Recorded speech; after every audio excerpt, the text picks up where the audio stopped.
toda decisão da justiça cumpra-se, claro, é isso que a gente fala, cumpra-se, principalmente quando vem do Supremo Tribunal. O Supremo é que nem Deus, né? O Supremo está acima de tudo e tal, mas você pode contestar, você pode dar a sua opinião, porque nem toda decisão que é legal, é claro que o ministro do Supremo vai tomar uma decisão legal, baseada em leis, é justa.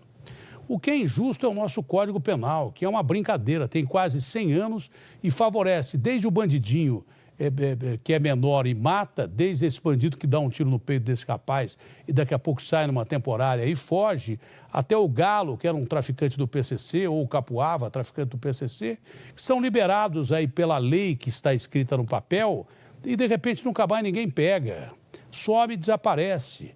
O doutor Fábio e toda a equipe da Polícia de São Paulo estiveram empenhados, né, em prender um dos chefões do crime organizado, que representam um dos maiores chefões do mundo do crime organizado. Mundo que eu digo é do planeta Terra mesmo, entendeu? Um sujeito que movimenta quantias enormes de cocaína e daí por diante, de drogas que são mandadas para fora do país.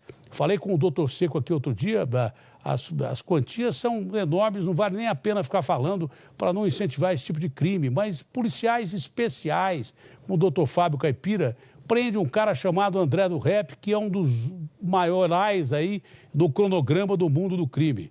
E, de repente, 2 HCs, 2 habeas corpus colocam o André do Rep na rua. É legal, porque está escrito lá na lei, mas é justo soltar um cara desse quando a polícia demorou tanto tempo para prender. Eu não vou nem perguntar para o Fábio Caipira se ele acha justo ou não, porque não seria ético.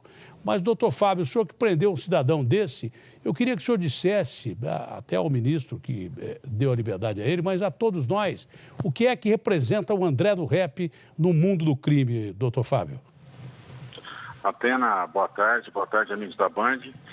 Atena, o André é um dos maiores atacadistas aí do tráfico de drogas. Ele é o número 1 daquele elemento que pega a droga do Brasil ou de algum cartel da América do Sul e ele tem como colocar essa droga na Europa. Ele vendia essa droga tanto para a Andretta, para a máfia italiana da Calábria, quanto ele mandava para Antuérpia, para outros países. E ele tem um poder aquisitivo violento. Você vê, no dia que que ele foi preso, nós aprendemos 28 milhões de reais com ele em patrimônio.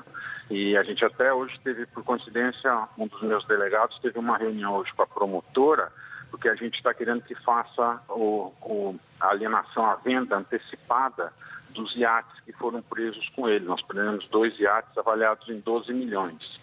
E, então ele é um cara que eu acho que mesmo preso ele continuou ainda à frente do tráfico desse cartel, mas agora solto ele ganha uma força ainda maior, né? Agora a gente tem que se agrupar, aguardar. Eu tenho certeza que quando for para plenário do Supremo, porque isso aí foi uma decisão monocrática do ministro Marco Aurélio, ele tem 2 condenações, uma de 15 anos e uma de 10.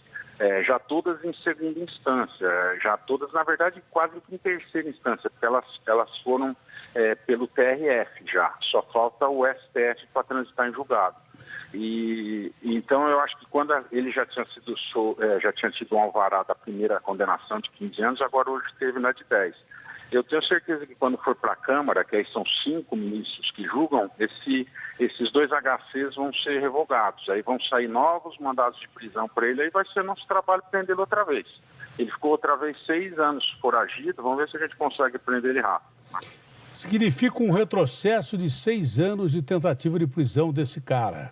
Pelas ligações internacionais que esse sujeito tem, e independente de sair por meios legais do Brasil, o Brasil tem uma costa enorme, tem fronteiras, cercas enormes, e mesmo pelo lado do Atlântico é muito difícil, tem a Amazônia. É possível que esse cara caia no mundo e nunca mais a gente ache esse cara, o doutor Fábio? Nosso medo é esse, Datena, porque ele já morou na Holanda, né? A filha dele já morou nos Estados Unidos. Ele tem assim, uma penetração no exterior muito grande. Nosso medo é que ele saia do país e aí depois vai ficar difícil para a gente apanhá-lo outra vez, né? Agora é o que eu falei, a gente tem que torcer para esse HC ser logo revogado para que a gente possa prendê-lo outra vez. Agora, Atena, o que a gente falou outro dia, enquanto nossos políticos não fizerem a lei visando a sociedade, não o interesse próprio, porque eles fazem a lei, infelizmente, para se proteger, a gente vai ter esse tipo de sabor, entendeu? Não é culpa do ministro Aurélio Mello, ele é um ministro, eu admiro ele muito, ele é extremamente garantista, só que ele jurou defender a Constituição. A lei é mal feita, entendeu? Enquanto aí nossos representantes... Que eu disse aqui, o que eu disse, os caras fazem lei para não deixar colegas deles do Congresso ir para a cadeia. Ou então soltar Gedel, soltar Cunha. É para isso que os caras fazem lei. E para que eles próprios não vão para a cadeia, alguns deles. Porque a maioria tem processo para caramba. Só o Renan tem 12 processos.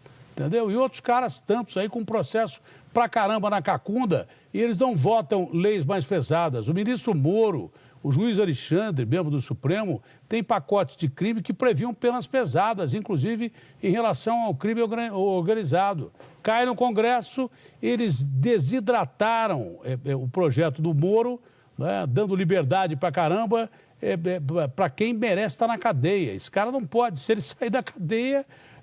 todo o trabalho que a polícia fez vai ser perdido e ele vai, obviamente, continuar alimentando o tráfico de drogas internacional de uma forma impressionante. A gente diz para mudar as nossas leis, eu falo isso há 20 anos para mudar as nossas leis. Mas o que mudaram nesse período todo? Mudaram que eles deram progressão de pena para crime hediondo, sequestrador, pedófilo, violentador, deram progressão de pena, que não tinham progressão de pena para esses caras, né? Um tempão sem necessidade de exame criminológico, que é o cara passar por um psiquiatra forense para saber se ele está curado de ser um violentador, se ele que é um matador em série, se ele está em condição de voltar à sociedade, mas passa pelo Congresso, as coisas só pioram ao invés de melhorar.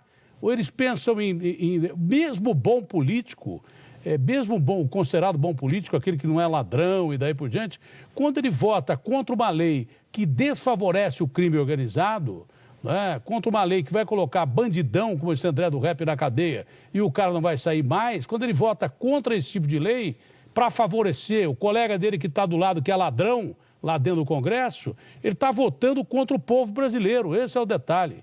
Que o ministro, você vai perguntar para o ministro, ele vai falar o que ele sempre falou para mim. Ô, Datena, eu tenho que ler a lei, eu não tenho que ouvir você falar. Tem que ler a lei. Então, não ouvindo o que a gente fala, o que o povo fala, eles vão soltando, porque a lei diz assim, enquanto a gente tiver um Congresso, boa parte dele covarde, outra parte que fica escondendo o ladrão, nós vamos ter Gedel na rua, André do Rap na rua, e boa sorte ao senhor e à sua equipe para tentar prender de novo, que o senhor fez um trabalho brilhante. E esse cara tem tanto dinheiro que ele chegou para o Fábio Caipira e falou assim, eu te dou 10 milhões para você me deixar embora daqui. O delegado que está falando comigo agora disse o seguinte para ele, isso não foi o doutor Fábio que me falou, não. Foi gente da equipe dele que me falou. Falou assim, olha, amigo, o meu trabalho é te prender, o seu é fugir. Hoje eu te prendi e você vai para a cadeia, eu não quero 10 milhões, coisa nenhuma, esse dinheiro vai ser apreendido e pronto, acabou. Ele respeitou a família do bandido, não teve nada a ver com a família do bandido, a família foi respeitada e o bandido foi para a cadeia. E ele não aceitou suborno. Aí, de repente, chegam essas leis que favorecem muito mais o crime organizado, o crime de varejo, do que o cidadão brasileiro. Onde é que está o princípio coercitivo da pena e principalmente no caso de um bandido perigoso e um dos chefes do crime organizado como esse? O princípio coercitivo da pena é aquele que diz o seguinte, se você roubou, matou, cometeu um crime, você vai para a cadeia. Esse é o princípio coercitivo, que não funciona no Brasil, dá a impressão que o crime compensa, e o outro princípio, que é a aplicação da pena pressupõe a recuperação do réu, também não funciona, porque as cadeias estão dominadas pelo crime organizado, o Estado não tem nem poder de dominar o crime organizado dentro da cadeia. Esse é o grande detalhe. O doutor Fábio disse que o André continua comandando o crime lá de dentro da cadeia, e tem razão. Aquela festa que teve em Santos, que quem patrocinou aquela festa que nós tivemos ali foi no Guarujá, né? Aquele monte de barco e tal. Há informações que tenha sido o André do Rap. Se o cara faz festa, ele faz tráfico de droga do jeito que ele quer. Bom, doutor Fábio, parabéns pelo seu trabalho de sempre, da sua equipe de sempre. É uma pena que, de repente, um cara desse possa ir para a rua e continuar fazendo muito mal à sociedade, desaparecer e vocês nunca mais verem o cara. Demoraram 6 anos para botar esse cara na cadeia. Doutor, alguma coisa a mais a acrescentar, doutor? Não, Datena, não. Obrigado mais uma vez, é um prazer falar com você. E agora é o que eu falei, vamos rezar para esses 2 HCs serem derrubados o mais rápido possível para a gente prender outra vez. Se ele estiver no Brasil, você tem a certeza que a gente vai prender ele de novo, entendeu? Agora o nosso medo é ele fugir. Mas aí a Polícia Federal nossa se encarrega e consegue prender, como prendeu o Fuminho, junto com o DEA. Tomara que ele logo volte para a cadeia e cumpra os 25 anos que ele tem que cumprir. Né? A tendência natural é ele sair da cadeia agora ou tem que esperar o julgamento do plenário do Supremo? Não, ele já sai já. A ordem de soltura dele é imediata. É o que eu ia dizer. O que adianta depois o plenário do Supremo decidir contra os HCs? Porque esse cara não vai nem ficar no Brasil. Vai ser uma dificuldade vocês acharem o cara de novo. É o que eu ia dizer. É uma pena. O Galo, Datena. Você lembra do Galo? O Galo, a gente prendeu ele, depois também teve uma decisão monocrática do Supremo, aí a gente foi atrás dele, ele estava no Paraguai, que 3 meses depois solto por causa da Covid. Saiu revogar a prisão dele. Só que aí ele acabou voltando e acabou sendo morto pelos seus comparsas, né? Então, vamos torcer que se a justiça não se encarregar dele, os comparsas se encarreguem, né? Para ele sair, para tirar esse mal que ele faz para a sociedade, né? Tá certo, doutor, um abraço grande, eu gosto da sua coragem e das suas afirmações sempre muito sinceras e legalistas. O senhor sempre foi um cara legalista. O senhor nunca azarou com família de ninguém, de bandido, sempre prendeu o bandido e é incorruptível. Esse é o grande detalhe, como é a maioria da polícia do Brasil. Obrigado, doutor Fábio, um forte abraço. Vamos ver então a reportagem do André do Rap que o Lucas fez. Mas o doutor Fábio Caipira foi quem prendeu esse cara, quem fez a reportagem brilhantemente foi o Marcelo Moreira, lá na Baixada Santista. Não sei se o Marcelo está me ouvindo, não é? Foi em Angra dos Reis, ele está na Baixada Santista, o Marcelo. Mas o Marcelo foi quem fez a reportagem na época. Vamos ver essa reportagem do Lucas Martins na tela do Brasil. Gente, me ajuda aí, ô Latinão. A decisão do Supremo Tribunal Federal pode colocar André Oliveira Macedo, André do Rap, apontado como um dos grandes barões da cocaína em atividade no Brasil, na rua, saindo pela porta da frente desta penitenciária de segurança máxima. De acordo com a polícia e o Ministério Público, de menino de classe média baixa do litoral de São Paulo, André do Rap ganhou fortuna enviando cocaína para a Europa pelo Porto de Santos e se tornou nome importante do cartel de drogas paulista PCC. André do Rap vivia no meio do luxo, ostentava sem pudor o que conseguiu comprar com o rio de dinheiro que ganhou com o tráfico internacional. Na mansão à beira-mar, tinha 2 helicópteros e uma lancha. André do Rap foi mandado para a Penitenciária 2 de Presidente Venceslau, no interior de São Paulo, unidade de segurança máxima, justamente pelo que representa no crime organizado. Mas agora ele pode ser solto por decisão da Justiça. O André do Rap, Datena, tem 2 condenações que, somadas, atingem 25 anos de cadeia. Entre os crimes, integrar a organização criminosa, tráfico de drogas e associação ao tráfico. Nos 2 casos, o ministro do Supremo Tribunal Federal, Marco Aurélio Mello, concedeu habeas corpus ao traficante. A primeira decisão foi em agosto. O ministro aceitou o pedido da defesa para libertar André do Rap, mas o segundo processo o mantinha atrás das grades. O promotor Lincoln Gaquia, que dedica a vida ao combate ao crime organizado, já vinha alertando para o risco. Que os tribunais superiores mantenham a prisão desse importante narcotraficante, porque a sua soltura será realmente um duro golpe para o combate ao tráfico internacional de entorpecentes do país. Aqui no Brasil, gente, Datena falou algumas vezes sobre a possibilidade de soltura do mega-traficante. Por que é que vão soltar o André do Rap? Qual o motivo? Será que é o mesmo motivo que soltaram o outro traficante que tinha pressão alta e por isso botaram o cara na rua? Porque não tem motivo. No despacho com a ordem para soltar André do Rap, o ministro Marco Aurélio alega excesso de prazo, ou seja, a lentidão da própria justiça brasileira pode colocar um dos maiores traficantes do país de volta nas ruas.